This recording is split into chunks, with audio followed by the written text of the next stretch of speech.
Quiero que vaya con su Biblia, hermanos, al libro de Romanos, capítulo 9. Vamos a tomar hoy desde el verso 21 en adelante, aun cuando el apóstol Pablo en estos versículos, ya cerrando, hermanos, el capítulo, está tratando prácticamente de un solo tema y quiere cerrar el capítulo hablando del tema, hermano, de la soberanía de Dios y tratar de dejarlo en claro, que no haya duda para ninguno de los hermanos que irían a leer esta carta, de la soberanía, del gobierno y del dominio de Dios sobre todas las cosas. El versículo 21 dice: cuando un alfarero hace vasijas de barro, no tiene derecho a usar del mismo trozo de barro para hacer una vasija de adorno y otra para arrojar basura. De la misma manera, aunque Dios tiene el derecho de mostrar su enojo y su poder, Él es muy paciente con aquellos que son objeto de su enojo, los que están destinados para destrucción. Lo que hace para que las riquezas de su gloria brillen con mucha más intensidad sobre aquellos a quienes le tiene misericordia, los que preparó de antemano para gloria. Y nosotros estamos entre los que Él eligió, ya sea del grupo de los judíos o de los gentiles. Pero con respecto a los gentiles, Dios dice en la profecía de Oseas: a los que no eran mi pueblo, ahora los llamaré mi pueblo, y amaré a los que antes no amaba. Y también dice en el lugar donde se les dijo: ustedes no son mi pueblo, allí serán llamados hijos del Dios viviente. Con respecto a Israel, el profeta Isaías clamó: aunque los hijos de Israel son tan numerosos como la arena de la playa, solo un remanente se salvará. Pues el Señor ejecutará su sentencia sobre la tierra sin demora y de manera terminante.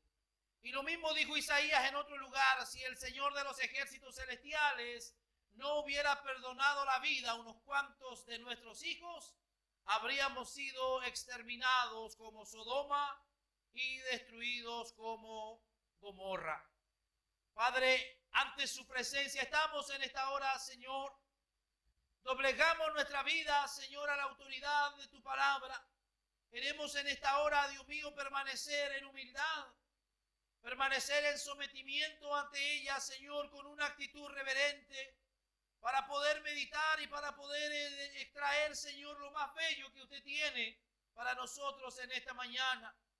Callamos toda voz ajena de tu Espíritu Santo. Nos levantamos contra toda tiniebla que impide tu gloria en este lugar. Y nuestras mentes son cautivas a la obediencia a tu palabra. En el poderoso, glorioso nombre de Jesús.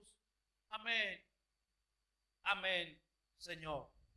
Veníamos, hermanos, hablando y retomando un poco el último sermón, cuando lo sellamos hablando acerca de la autoridad que tiene el alfarero sobre el barro y sobre la vasija.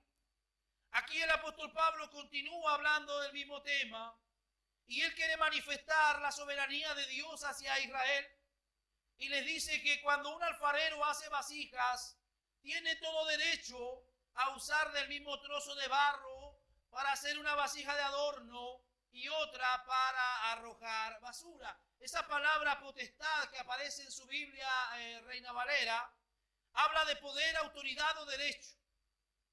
La pregunta aquí que hace el apóstol Pablo a través de su carta requiere solo una respuesta, y esa es la respuesta positiva. ¿No podrá Dios hacer de la misma masa un vaso para honra y otro para deshonra? No hay otra explicación, no hay otra respuesta, sino una respuesta positiva. Dios tiene todo el derecho de hacer un vaso para honra y otro para deshonra. Pablo no está, hermanos, hablando de la creación del hombre, porque Dios cuando crea al hombre lo crea bueno, santo y justo. Pablo está hablando de la arcilla, y cuando habla de arcilla está hablando de una arcilla pecaminosa. Está hablando de que todos los hombres formamos parte de la misma arcilla pecaminosa. Todos los hombres son de esta misma arcilla. Todo hombre es un pecador y todo hombre merece el juicio.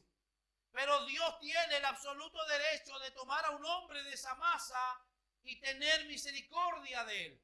Eso lo vimos en textos anteriores, cuando muchos podrán tal vez disentir, o cuando muchos podrán tal vez en su mente finita y lógica no comprender cómo es que Dios decide salvar a unos y dejar que otros se pierdan. Más cuando el apóstol Pablo cita las palabras dadas por Dios a Moisés. Tendré misericordia del que yo quiera tener misericordia, porque no es de quien quiere ni de quien corre, dice él, sino que depende de Dios que tiene misericordia. Versículo 22, ¿qué es lo que dice la palabra? De la misma manera, aunque Dios tiene el derecho de mostrar su enojo y su poder, Él es muy paciente. ¿Cómo es Dios?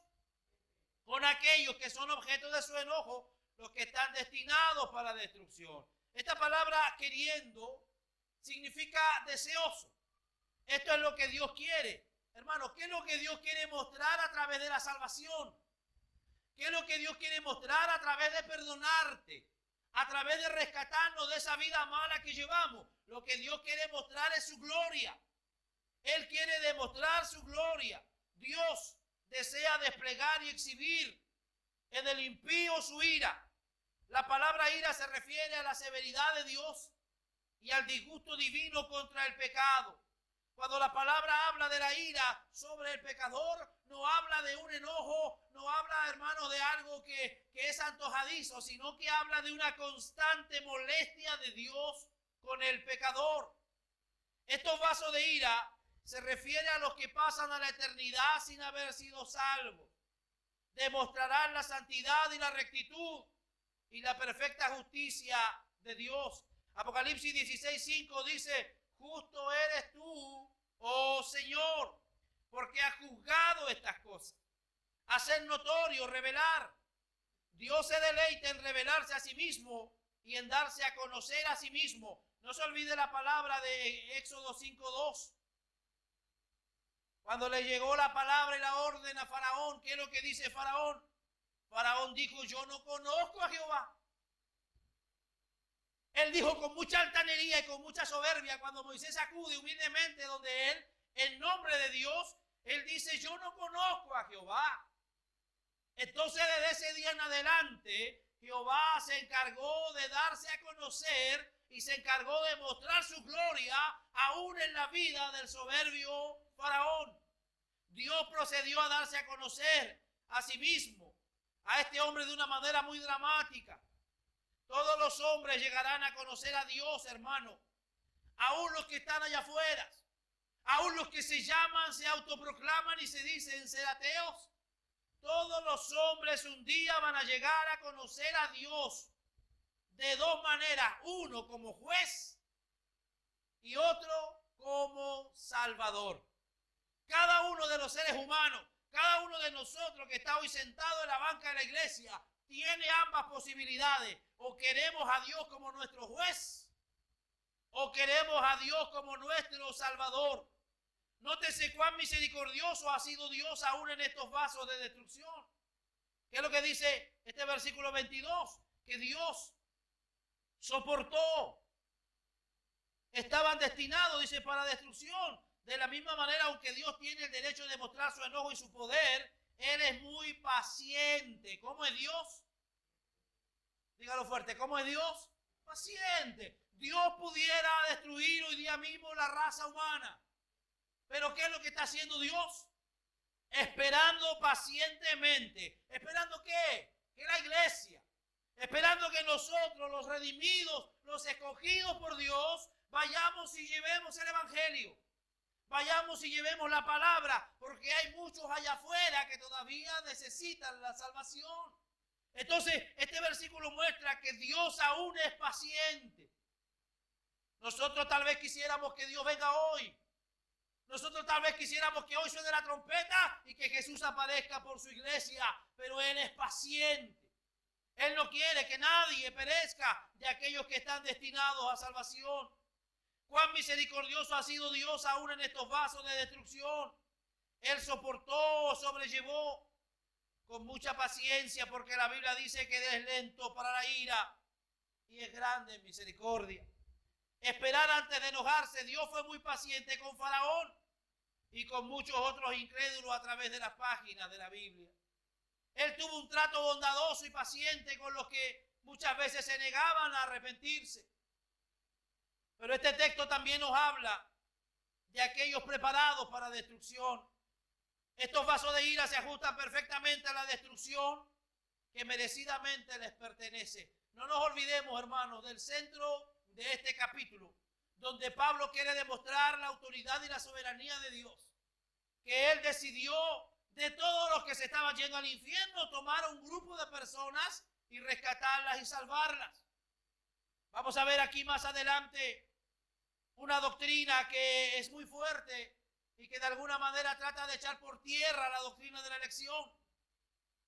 Hay algunos que entienden el verbo en participio perfecto, habiéndose preparado ellos mismos para la destrucción, habiéndose preparado ellos mismos para la destrucción.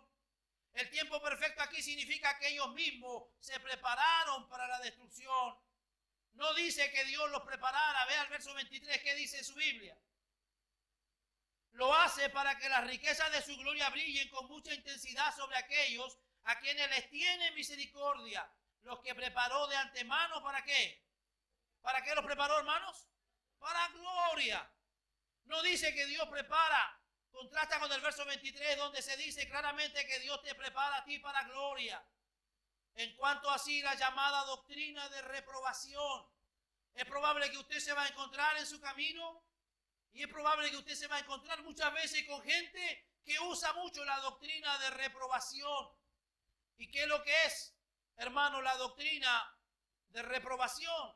La doctrina de reprobación habla que así como Dios decidió salvar a algunos, decidió mandar al infierno a otros, y eso no es real. El que se va al infierno se va porque no cree en Dios. El que se va al infierno se va porque no cree en la persona de Jesús, pero no porque Dios lo haya preparado de antemano para enviarlo allá. Eso habla la doctrina de la reprobación y hay que tener mucho cuidado con eso, porque cuando tú le hablas a alguien de la doctrina de la elección, entonces muchos se van al otro extremo. Si Dios decidió salvar a algunos, Dios decidió también castigar a otros. No es así. La Biblia dice que todo aquel que creyere en Él será salvo, más el que no creyere, ¿qué dice? Ya ha sido condenado. Su condenación es producto de lo que hay en su vida. ¿Cuántos dicen amén? Piense de esta manera. Dios no lo hizo malvado y obstinado a Faraón, pero como castigo por su pecado, Él trató con él de tal modo que la maldad de su naturaleza se reveló en forma y bajo circunstancias tales que lo hizo un objeto preparado para la justicia punitiva de Dios. Dios no dijo yo voy a hacer a un faraón y lo voy a poner aquí, aquí, allá, no. Dios lo que hace es permitir que se revele lo que hay en el corazón de Faraón, que es soberbia, orgullo, altivez. Piense de esta manera. ¿Cómo puede ser hecho malo un hombre? ¿Usted cree que Dios puede hacer malo a un hombre? ¿Cuántos creen que Dios puede hacer malo a un hombre?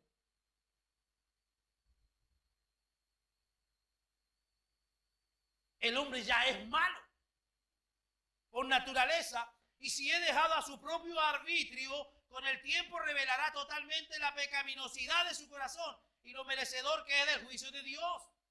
¿Cómo puede ser hecho bueno el hombre y ser preparado para el cielo?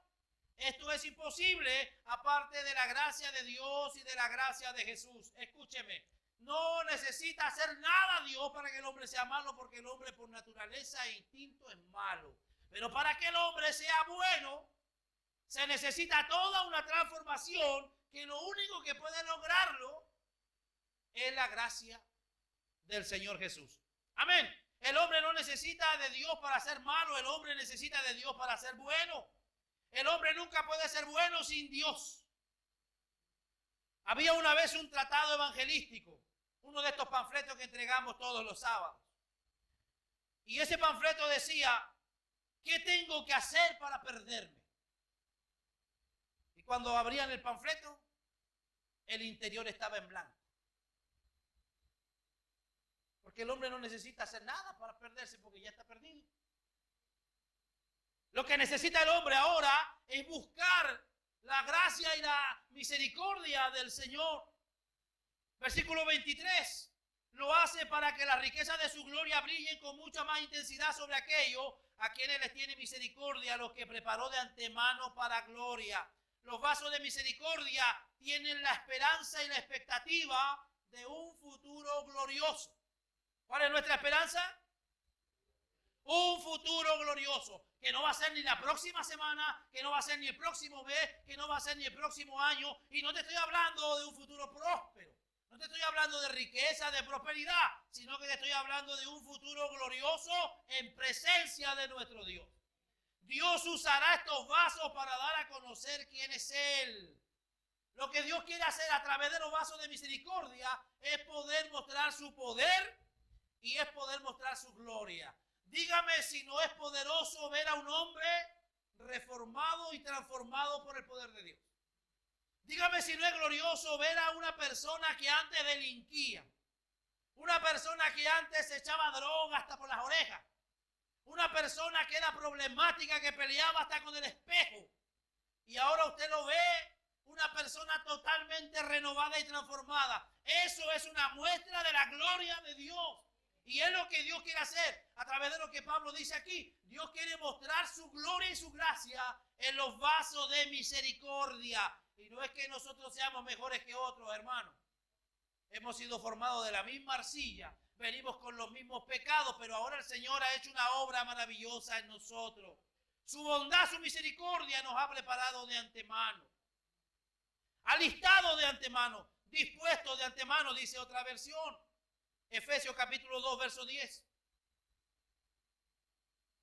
Aquí se usa este mismo verbo para referirse a las buenas obras de Dios, que Dios preparó de antemano para que anduviésemos en ellas. Lo mismo lo dice Mateo 25, 34. Heredad del reino preparado para vosotros desde la fundación del mundo. Este versículo deja muy en claro que es Dios quien ha preparado de antemano los vasos para su gloria. En contraste con el verso 22, que no dice que Dios preparó los vasos de ira o de destrucción. ¿Quiere que les hable un poquito de la doctrina de la reprobación?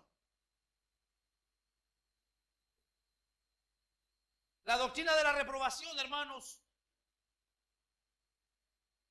enseña que los hombres han asumido y razonado equivocadamente que lo opuesto también tiene que ser cierto. En otras palabras, si Dios ha escogido a algunos para salvarlos, también tiene que ser cierto que Dios ha escogido a otros para condenación. Quiero que vaya con su Biblia o me ayuda por favor con el data. Romanos 9, 22, 23, lo que estábamos hablando ahora.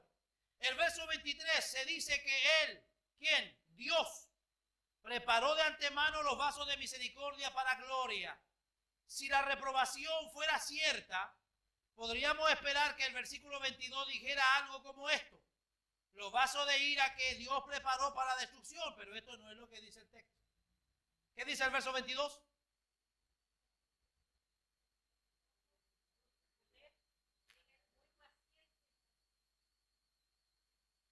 ¿Cómo es Dios con los vasos de ira?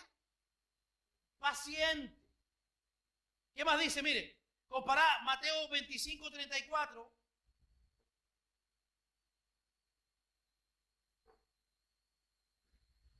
El reino fue preparado por Dios para los justos desde la fundación del mundo. Si la reprobación fuera cierta, entonces deberíamos esperar que se dijera lo contrario en el verso 41. ¿Qué dice el 41? De Mateo 25. ¿Qué dice el verso 41 Mateo 25? Entonces dirá también a los de la izquierda: apartaos. ¿De quién dice? ¿Quién está hablando ahí? ¿Quién está hablando? Jesús. Jesús dice, entonces dirá también a los de la izquierda: apartaos ¿de quién? ¿De mi Padre? Apartado de mí, dice, malditos al fuego eterno preparado para ustedes. ¿Para quién dice que está preparado? Ese es el propósito, para el diablo y su demonio. Ahora los que van a llegar allá van a llegar no porque Dios lo quiso, sino que van a llegar por su rebeldía y por su desobediencia. El verso 41 esperaríamos leer: apartado de mí, maldito, al fuego eterno preparado por Dios, pero no dice así. No, el fuego eterno no fue preparado para el hombre, sino para el diablo y sus ángeles. Vamos a otro texto para que usted quede más claro. Segunda de Tesalonicenses, capítulo 2, 10 al 13.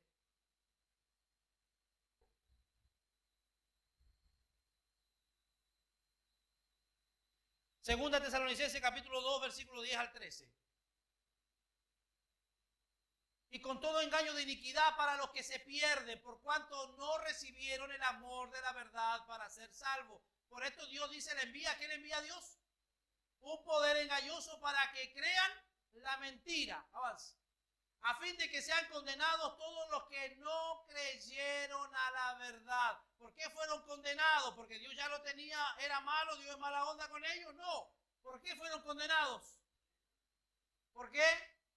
Porque no creyeron a la verdad. Hermanos, nosotros nos paramos cada sábado en la plaza Antofagasta a predicar. No es nuestra responsabilidad que nos rechacen, que se rían y se burlan. Nosotros cumplimos con predicar. Pero el día que van a ser juzgados, ellos van a ser juzgados. ¿Por qué? Porque no creyeron a la verdad, al mensaje que se les había entregado. ¿Por qué se pierden? Si la reprobación fuera cierta, esperaríamos que Pablo dijera, porque Dios no los ha escogido para salvación. Esto no es lo que dice el versículo 10. Sino ellos están condenados porque Dios, no porque Dios lo escogiera para condenación, sino porque ellos no creyeron a la verdad. Es muy interesante, hermano, notar que aun cuando a veces hay gente en la iglesia que puede venir constantemente a congregarse con nosotros, hay muchos de ellos que no creen. ¿Será eso posible, pastor? Es posible. Hay muchos que aun cuando están sentados en la banca, en la silla de la iglesia, no creen. Y eso les va a llevar a ser responsables el día que tenga que pararse frente a Dios. Es muy interesante notar la manera en que las escrituras toman precaución contra esta doctrina repulsiva. Mire lo que dice Mateo 25:34. Aquí el rey, dirigiéndose a los que están a su derecha, dirá: venid, bendito de mi Padre, heredad del reino preparado para vosotros desde la fundación del mundo. Si tú lo contrastas con lo que dice el verso 41, lo que veíamos de 100, hermanos, de alguna manera aquel que ha de perderse ha de hacerlo porque no creyó en el evangelio y en la palabra del Señor. Debemos ser muy cuidadosos de no adoptar una enseñanza solo porque parezca tener sentido o porque parezca ser razonable. Si es conforme a la Biblia, somos responsables de creerlo. Tenga o no tenga sentido, lo entendamos o no, parezca razonable o no, la Biblia hace muy claro y lo que dice: los que son salvos y van al cielo pueden dar gloria a Dios. Y los que están perdidos y condenados pueden culparse solo a sí mismos. Los que son salvos, hermanos, solo a Dios pueden dar gracias por ello. Dios debe recibir todo el reconocimiento. Nosotros no tenemos ningún reconocimiento de la salvación. Efesios 2, 8 y 9, ¿qué dice? ¿Qué dice Efesios 2, 8, 9? Por gracia soy salvo. Dígalo conmigo, por gracia soy salvo, por medio de la fe. Y esto no es de vosotros, pues es don de Dios, no por obras, para que nadie se gloríe. Hermano, no es por obra. Pedro no abrió sus propios ojos, sino que el Señor lo hizo para mostrarle su gloria y su grandeza. Nadie puede venir al Salvador sin ser sobrenaturalmente capacitado para ello. Los que están perdidos solo pueden culparse a sí mismos, porque Dios quiere que todos los hombres sean salvos. Lo dice 1 de Timoteo 2:4. Dios es rico para con todos los que lo invocan. Dios estaba dispuesto, pero el hombre no quería. Juan 5:40 dice: la razón por la cual el hombre no tenía vida eterna es por su porfiada negativa a venir al Salvador. La persona salva dice con gratitud: estoy en el cielo, gracias a Dios. Pero la persona perdida tendrá que decir: yo estoy en el infierno por culpa mía. Los que están condenados nunca podrán culpar a Dios o decir: estoy condenado porque Dios no me escogió. Su condenación no se debe a que Dios los rechazara a ellos, sino que ellos rechazaron a Dios. Marcos 16:16 dice: el que no creyere será condenado. El que no cree ya ha sido condenado porque no ha creído en el nombre del unigénito Hijo de Dios. Juan 3:18 dice que el Espíritu convence de pecado por cuanto no creen en mí y no queréis venir a mí para que tengáis vida eterna. Hermanos, Pablo lo que quiere graficar y enseñar aquí es que el hombre no contribuye a su salvación. Es la obra de Dios, no por obra, para que nadie se gloríe. Vamos al versículo 24. Y nosotros estamos entre los que él eligió, ya sea del grupo de los judíos o de los gentiles. ¿Quiénes son estos vasos de misericordia? Esto es nosotros. Los vasos de misericordia somos cada uno de nosotros. Todos los que Dios ha llamado. Romanos 8:28 al 30 lo dice. A los que antes amó, a los que antes conoció, a estos los llamó. Los justificó, los predestinó, los llamó y los glorificó. La iglesia es la asamblea llamada por Dios, que viene de aquella palabra iglesia, compuesta de judíos y gentiles. Pero recuerda el trasfondo histórico, hermano. El libro de Romanos fue escrito por Pablo alrededor del año 56 después de Cristo.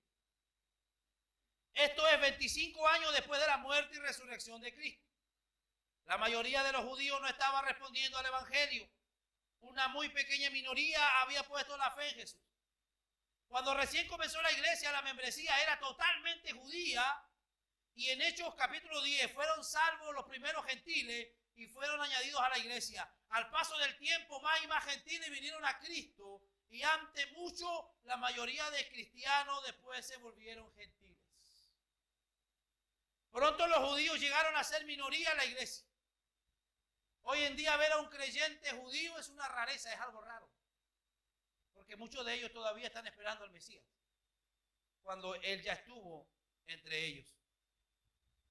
Si los judíos son el pueblo escogido por Dios, lo decía Romanos en los primeros versículos del capítulo 9, entonces ¿por qué tan pocos judíos son salvos? En Romanos 9:24 Pablo te está ayudando a entender que en esta presente edad el pueblo escogido de Dios son aquellos que él ha llamado, no solo los judíos, sino también los gentiles. Lo hemos hablado antes y lo hemos explicado. De los dos pueblos, judíos y gentiles, el Señor ahora hizo un solo pueblo que se llama la iglesia. Y muchas de las promesas que hay se van a cumplir y se han cumplido en Cristo, y muchas de ellas se van a cumplir en la iglesia. La iglesia, hermano, que forma hoy el cuerpo de Cristo. Aquella que ha sido injertada, hermanos, ahí en la vid, la cual es nuestro Señor Jesucristo. Romanos 9:25. Con respecto a los gentiles, Dios dice en la profecía de Oseas: a los que no eran mi pueblo, ahora los llamaré mi pueblo y amaré a los que antes no amaban. ¿Qué derecho tienen los gentiles de ser el pueblo de Dios? ¿Tenemos algún derecho, hermano, de ser pueblo? No, porque deberían ser incluidos en aquella especial asamblea llamada iglesia. En el pasado los gentiles no habían sido llamados pueblo. ¿Cómo puede Dios dejar que un pueblo llegue a ser su pueblo si previamente lo había tenido en absoluta, real y recta relación con Dios? El pueblo gentil, hermano, no había tenido ningún tipo de relación con Dios. Estaba perdido en el paganismo, estaba perdido en la idolatría, estaba perdido en muchas cosas, pero aún así Pablo responde a esto citando la profecía de Oseas capítulo 2, verso 23. Vamos por favor al libro de Oseas capítulo 2, verso 23. El profeta Oseas se refiere a Israel. Las 10 tribus del norte que se habían apartado del Señor y que se habían vuelto a la idolatría por infieles, Dios los deshereda y los llama Loami. Oseas 1:9, una expresión hebrea que significa no mi pueblo. Porque vosotros no sois mi pueblo y no seré vuestro Dios. Lo dice Oseas capítulo 1, versículo 9. Y dijo Dios: ponle por nombre Loami, no pueblo mío, porque vosotros no sois mi pueblo, ni yo seré vuestro Dios. Hay como que se produce un corte, hermano, entre lo que es Dios y el pueblo de Israel. Las 10 tribus estaban en la idolatría, estaban en la rebeldía. Una expresión hebrea que significa no mi pueblo, porque vosotros no sois mi pueblo, yo no seré vuestro Dios. Sin embargo, nos asombra leer que en el futuro Israel será restaurado nuevamente en el favor de Dios y que Dios lo reclamará como propio. Le será dicho, sois hijos del Dios viviente. Oseas capítulo 1, verso 10. Estos judíos se apartaron de Dios y se volvieron a un estado apóstata y pagano. Aunque Oseas se estaba refiriendo a los israelitas, ese principio se aplica netamente a la iglesia y a los gentiles. A la iglesia y a los gentiles. Allí es donde se está cumpliendo esta palabra. ¿Qué es lo que dice Oseas capítulo 1, versículo 10? Con todo será el número de los hijos de Israel como la arena del mar, que no se puede medir ni contar. Y el lugar en donde le fue dicho, vosotros no sois mi pueblo mío, le será dicho, sois hijos del Dios viviente. Esa profecía se cumple netamente en la iglesia de Jesucristo. Nosotros no éramos su pueblo, pero nosotros ahora hemos sido injertados. Lo revela Pablo y lo dice, ¿verdad? Hemos sido adoptados en la familia de Dios. Pablo aplica este principio a los gentiles. Ellos no eran el pueblo de Dios, pero ahora lo son. Lo que se enfatiza en esta cita de Oseas es la soberana y compasiva gracia de Dios mostrada hacia aquellos que carecen del derecho de considerarse realmente judíos. Eso a nosotros debería hacernos saltar de alegría. Y no, ¿verdad?, alegrarnos por el pueblo de Israel que fue tan rebelde. No, hermanos, hay un plan y un propósito de Dios ahí. Lo que no se cumple en Israel, ahora se cumple en la iglesia. En la iglesia, hermano, gracias a la misericordia de Dios, nosotros hemos alcanzado esta misericordia. No teníamos por dónde porque éramos gentiles, idólatras, perdidos en nuestros pecados.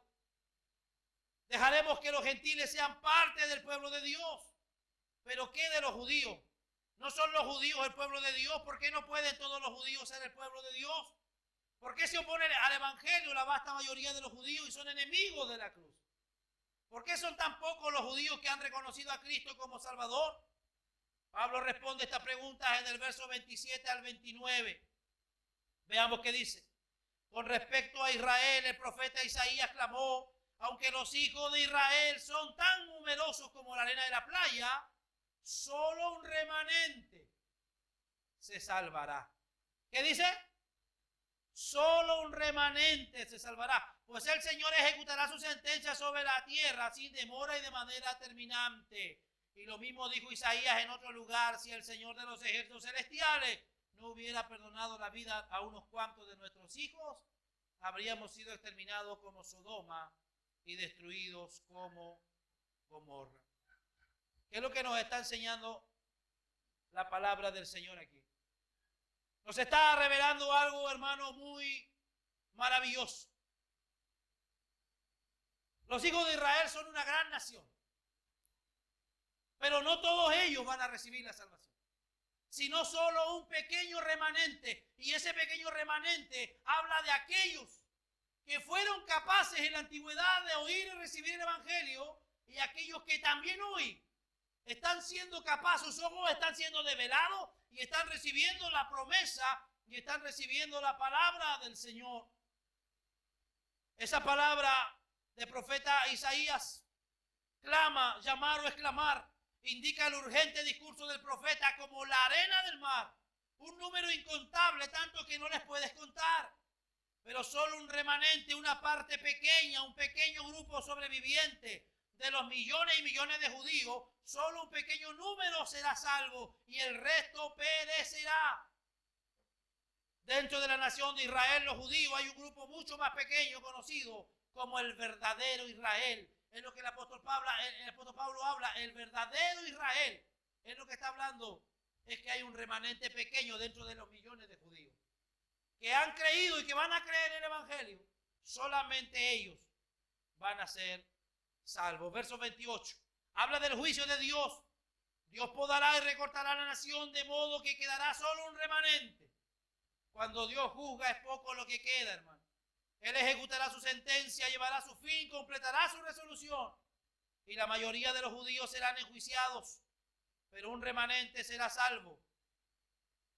Lo dice Jeremías 37. Cuando 2/3 de la nación serán contados de ella y se perderán. Alguien diría el verso 29, no es justo que solo unos pocos o un pequeño remanente sea salvo. ¿Por qué no puede ser salva la mayoría de los judíos? Diría alguien. ¿Por qué habrá solo unos pocos sobrevivientes? Pero al leer el versículo debemos estar agradecidos de que habrá algunos sobrevivientes. Gracias a Dios que algunos serán salvos. Porque en Sodoma e Gomorra no hubo sobrevivientes, excepto Lot y sus hijas.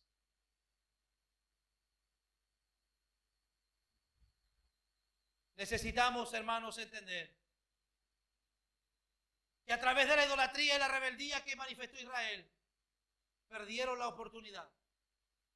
Y ahora se abre una puerta y se abre, hermanos, una posibilidad de que los gentiles, o sea, usted y yo, podamos ser injertados a través de la iglesia en aquella rama del olivo, en la vid, la cual es Cristo. Cada uno de nosotros como rama en la iglesia hemos sido injertados en el verdadero olivo, el cual es Cristo nuestro Señor.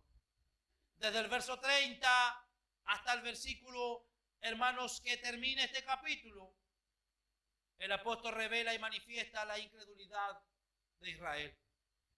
¿Qué significa todo esto? Aunque los gentiles no trataban de seguir las normas de Dios, fueron declarados justos a los ojos de Dios. Los gentiles ninguno andaba buscando ni tratando de cumplir los preceptos. Nadie andaba cumpliendo las normas que Dios había establecido. Pero ¿qué dice la Biblia? Fueron declarados justos a los ojos de Dios. ¿Y eso sucedió por medio de qué? De la fe. Por medio de la fe. Pero los hijos de Israel que se esforzaron tanto en cumplir la ley para llegar a ser justos ante Dios, nunca lo lograron. ¿Por qué no? Porque trataban de hacerse justos ante Dios por cumplir la ley, en lugar de confiar en Él. Tropezaron con la gran piedra en su camino. Dios se lo advirtió en la Escritura cuando dijo: pongo en Jerusalén una piedra que hace tropezar a muchos y una roca que los hace caer, pero todo el que confía en Él jamás será avergonzado. El apóstol Pablo, hermanos, termina este capítulo y lo sella de una manera muy maravillosa. Él dice, los gentiles no andaban buscando la justicia, los gentiles no andaban guardando las normas, pero fueron salvos a través de la fe. Los judíos quedaron fuera, los judíos están excluidos. Dice, ¿por qué? Porque trataron a través de sus leyes, a través de sus dogmas, pero no confiaron en Jesús. No confiaron, no recibieron la palabra, sino que se aferraron a sus muchas tradiciones. Pero ¿qué es lo que dice Pablo? Ellos tropezaron con la gran piedra en su camino. Y cuando habla el apóstol Pablo de esa piedra, y lo habla Pedro, y lo habla también la palabra en muchos textos, se está refiriendo a la persona de Cristo. Aquella roca que desecharon los edificadores ha venido a ser, ¿verdad?, la piedra angular. Ha venido a ser la piedra sobre la cual la iglesia ha sido y está siendo cimentada. Para los judíos y para los que no creen, hermano, es piedra de tropiezo. Van a chocar y van a tropezar porque van a tratar de guardar la ley, porque van a tratar de hacer las cosas a su manera. Pero cuando se encuentran con esa piedra, tropiezan y perecen. Pero para la iglesia la piedra viene a mostrar un símbolo de poder. Para la iglesia viene a mostrar esa piedra un símbolo de estabilidad. Por eso Jesús lo dijo: yo compararé a todo hombre con aquel que hace su casa en la arena y aquel que edifica en la roca. Van a venir los vientos, van a venir las lluvias, las tempestades, van a golpear con fuerza. Y el que construyó en la arena va a perder y va a perecer. Pero el que construyó en la roca, ese va a permanecer. Hermanos, si hay un sentimiento que debe llenarnos en esta mañana, debe ser la gratitud. Y si hay un sentimiento que debe llenarnos, no solo esta mañana, sino que cada vez que usted puede tomar su Biblia y leerla, cada vez que podemos oír, hermano, las enseñanzas del apóstol Pablo, es que debemos caer rendidos ante el Señor en gratitud. Porque nosotros no éramos judíos, no éramos israelitas, estábamos fuera de la promesa, éramos gentiles, totalmente ajenos a la vida de Dios. Pero solo a través de la fe hemos sido injertados en la iglesia, la cual es su cuerpo, de la cual Cristo ha venido a ser la cabeza de la iglesia. ¿Qué le parece si oramos al Señor?